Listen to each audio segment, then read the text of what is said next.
Assalamualaikum warahmatullahi wabarakatuh. Kami dari kelompok 2 akan mempresentasikan tugas 9 tentang analisa kebutuhan, di mana anggota kelompok kami ada yang pertama ada Ali Lal Habib, saya sendiri Putri Sakinatul Maulida, kemudian ada Hadijah Humaira dan Setiawan Cahyono Putro. Latar belakangnya, perkembangan teknologi navigasi telah memudahkan merencanakan rute perjalanan, tetapi aplikasi navigasi umum tidak memperhitungkan kebutuhan khusus pengemudi kendaraan besar. Oleh karena itu, pengembangan aplikasi navigasi aman untuk kendaraan besar penting. Aplikasi ini memberikan pemetaan yang disesuaikan dengan kebutuhan kendaraan besar, mempertimbangkan parameter seperti tinggi, lebar kendaraan, dan menghindari rintangan potensial. Dengan aplikasi ini, pengemudi dapat merencanakan rute yang aman dan efisien, mengurangi risiko kecelakaan dan kerugian biaya, serta meningkatkan produktivitas perjalanan dan pengalaman pengemudi. Aplikasi ini memiliki potensi untuk meningkatkan keamanan dan efisiensi perjalanan kendaraan besar di berbagai wilayah. Kemudian, solusi yang kami tawarkan, aplikasi navigasi aman untuk kendaraan berat akan menyediakan pemetaan yang disesuaikan dengan kebutuhan kendaraan besar, memperhitungkan parameter-parameter seperti tinggi dan lebar kendaraan, serta memperhitungkan rintangan-rintangan seperti jembatan rendah atau jalan berliku. Dengan demikian mendapatkan rute yang aman, efisien, dan sesuai dengan karakteristik kendaraan, sehingga mengurangi risiko kecelakaan dan meningkatkan produktivitas perjalanan. Selanjutnya ada metodologi. Yang pertama ada secondary research, kemudian ada wawancara dan pengamatan.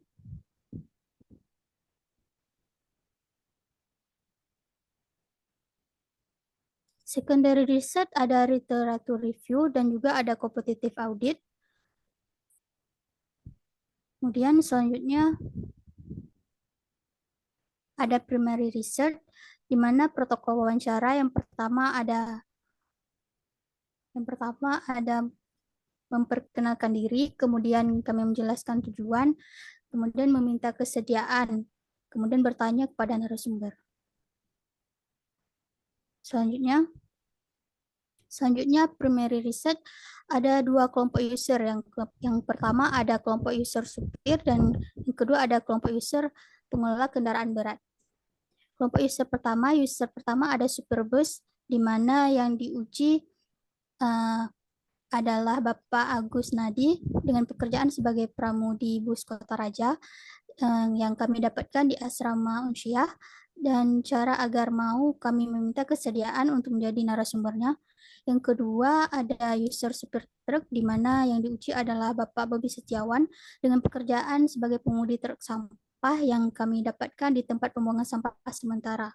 Cara agar maunya diminta kesediaannya untuk menjadi narasumber. Sementara kelompok user ketiga ada pegawai Kemenhub, yang diuji ada Sorona Maisarah dan Bapak Farhan Ramadan yang pekerjaannya adalah pegawai Kemenhub yang kami dapatkan di kantor Kemenhub, yang cara agar maunya kami rayu dan diminta kesediaan untuk menjadi narasumber. Selanjutnya akan dilanjutkan oleh Hadijah Humaira. Selanjutnya ada beberapa temuan yang kami dapatkan setelah kami melakukan pengamatan. Pertama dari secondary research, yang mana ada competitive audit. Jadi ada beberapa temuan aplikasi yang sesuai dengan aplikasi kami. Yang pertama yaitu ada Google Maps, Yandex Maps, dan Waze. Next. Next. Next. Next.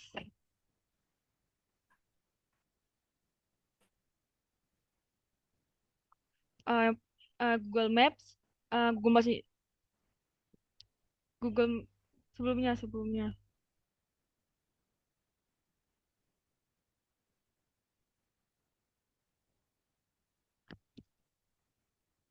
Yang Google Maps ini menonjol karena memiliki hampir semua fitur yang dicari pengguna, mulai dari estimasi waktu perjalanan, informasi lalu lintas, rencana perjalanan, hingga fitur tambahan seperti pencarian tujuan, rekomendasi tempat, dan lainnya.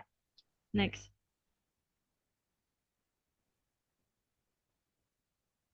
Selanjutnya itu Yandex Maps. Aplikasi Yandex Maps ini menekan pada fitur-fitur seperti tampilan, penyimpanan rute, obrolan peta, dan kalender. Selain itu, Yandex ini juga memiliki fitur seperti pilihan tipe kendaraan, informasi lalu lintas, laporan cuaca, dan bisa menampilkan lokasi dan profil. Next. Soalnya yaitu Waze. Waze ini lebih fokus pada fitur pelaporan lalu lintas dan kejadian di jalan, seperti laporan polisi, kecelakaan, bahaya di jalan. Dengan demikian, Waze menjadi pilihan tepat bagi pengguna yang memprioritaskan informasi real-time tentang kondisi lalu lintas dan ingin berpartisipasi dalam memberikan informasi tersebut. Next. Selanjutnya yaitu temuan dari primary research, yang mana setelah kami melakukan wawancara dan kami melakukan pengamatan, terdapat beberapa temuan. Yang pertama itu, sopir sangat memperhatikan keamanan rute, cenderung menghindari jalan berisiko. Jadi aplikasi yang akan kami buat harus menyediakan rute alternatif yang lebih aman, terutama untuk kendaraan besar. Kemudian sopir menyukai rute yang lebih pendek, kemungkinan untuk efisiensi waktu. Aplikasi perlu memberikan pilihan rute yang mempertimbangkan jarak dan waktu tempuh secara seimbang. Kemudian pengguna atau sopir juga memperhatikan kenyamanan perjalanan yang menekan pada perlunya memperhitungkan kondisi jalan termasuk kemacetan dan keadaan jalan yang tidak rata. Kemudian prioritas utama adalah keselamatan penumpang dan pengemudi. Pengguna ingin memastikan bahwa aplikasi memberikan rute yang aman dan terhindar dari potensi bahaya. Selanjutnya, temuan kelima dari Primary Research yaitu fitur yang penting dalam aplikasi adalah memberikan informasi real-time tentang kondisi jalan. Ini membantu pengguna untuk menghindari hambatan dan bahaya yang mungkin muncul di sepanjang perjalanan. Selanjutnya, yaitu perjalanan di perkampungan menjadi tantangan tersendiri karena jalan yang sempit. Aplikasi harus mampu menavigasi kendaraan besar melalui jalan-jalan yang sempit dengan aman. Selanjutnya akan dijelaskan oleh Cahyo. Baik, terima kasih.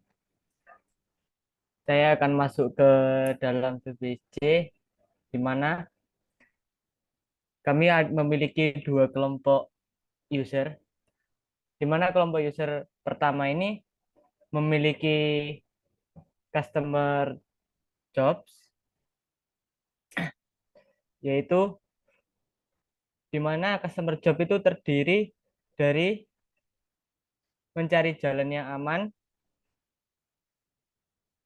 memilih rute terpendek, mengukur efisiensi perjalanan, kemudian memakai data dari kantor, dan menawarkan rute perjalanan. Kemudian yang kedua,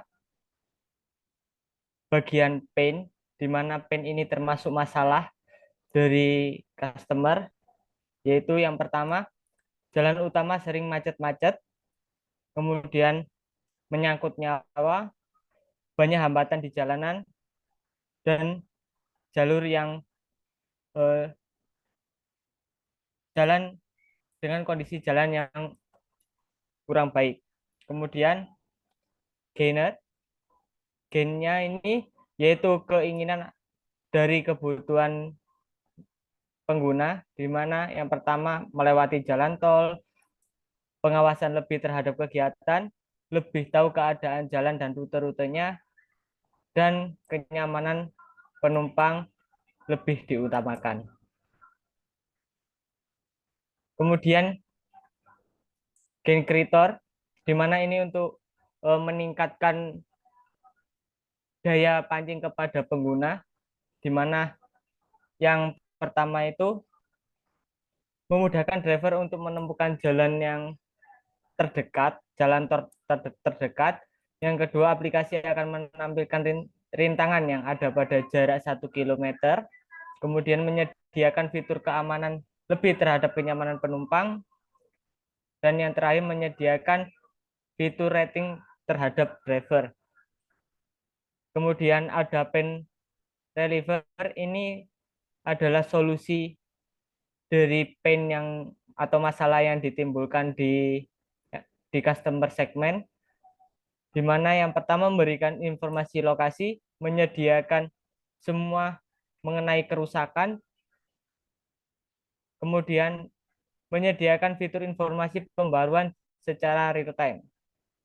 Kemudian ini penjelasan dari produk yang dimiliki yaitu sistem menyediakan navigasi untuk kendaraan berat yang memberikan informasi mengenai ruas jalan, tinggi jalan, dan lebar jembatan, dan rintangan yang ada di sepanjang jalan.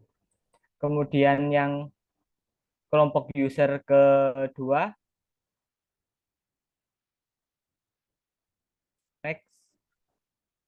Nah, kelompok user kedua ini yaitu memiliki dua customer jobs, yaitu yang pertama melakukan pengujian di terminal, memastikan keamanan di dalam bus. Kemudian pain-nya yaitu kurangnya keamanan di dalam kendaraan, kemudian kurangnya data dan informasi kondisi jalan, kemudian untuk gain-nya itu meningkatkan keselamatan dan keamanan, kemudian mendapatkan data dan informasi yang akurat. Kemudian value proposition-nya, gain creator itu terdiri dari peningkatan keamanan dan keselamatan, kemudian peningkatan informasi kondisi jalan secara real time. Kemudian pen reliever-nya memberikan keakuratan data dan informasi secara real time, memberikan keamanan dan keselamatan dalam berkendara. Kemudian produknya, penjelasan produknya yaitu sistem menyediakan fitur keselamatan berkendara yang terdiri dari keamanan di dalam bus serta kondisi jalan yang rusak. Kemudian akan dilanjutkan oleh teman saya Al Hilal Habib.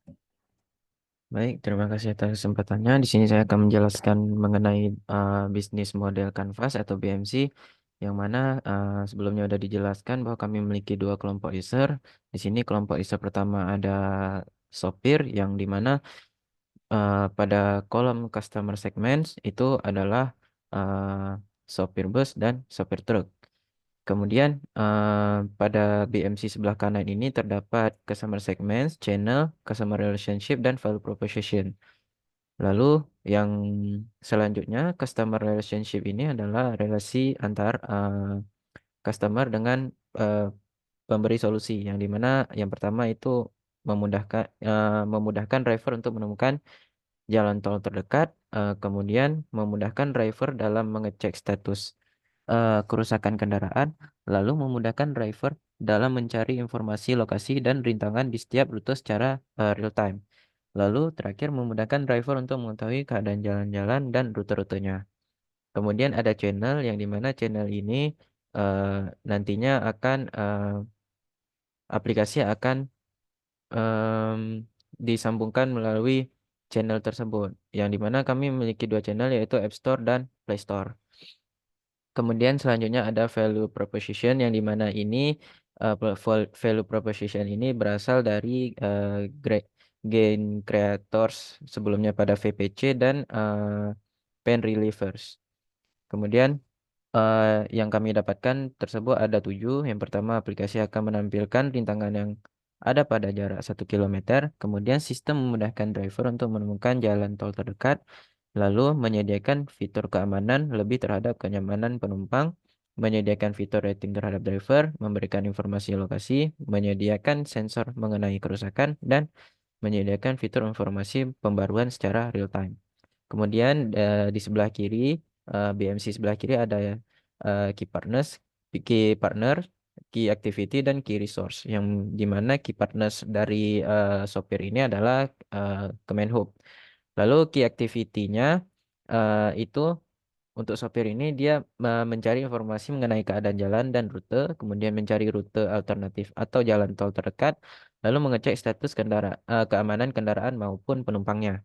Lalu key resource, yang dimana terdapat 4 key resource. Yang pertama programmer atau developer, kemudian Kemenhub sendiri, Google Maps, dan terminal.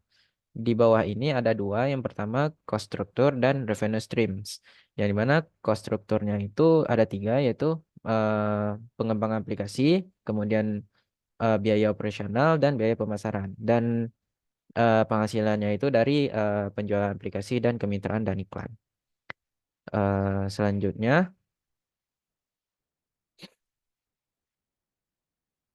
untuk kelompok user 2,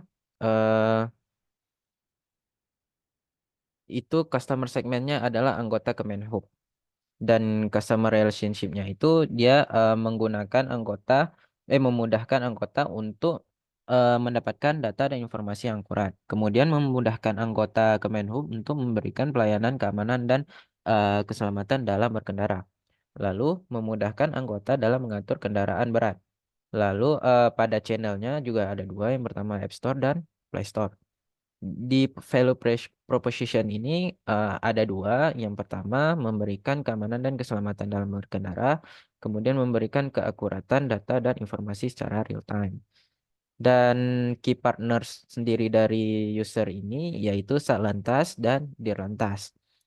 Lalu key activity-nya untuk ini mengecek data dan status keamanan kendaraan berat, lalu mencari informasi mengenai keadaan jalan dan rute, melakukan pengawasan dan pemantauan terhadap kendaraan berat. Key resource-nya ada tiga. Yang pertama programmer atau developer, kemudian terminal, dan Google Maps. Cost strukturnya sama seperti sebelumnya, yaitu biaya pengembang aplikasi, operasional, dan pemasaran. Dan untuk revenue streamnya juga itu dari penjualan aplikasi dan kemitraan dan iklan. Baik, saya kembalikan kepada moderator.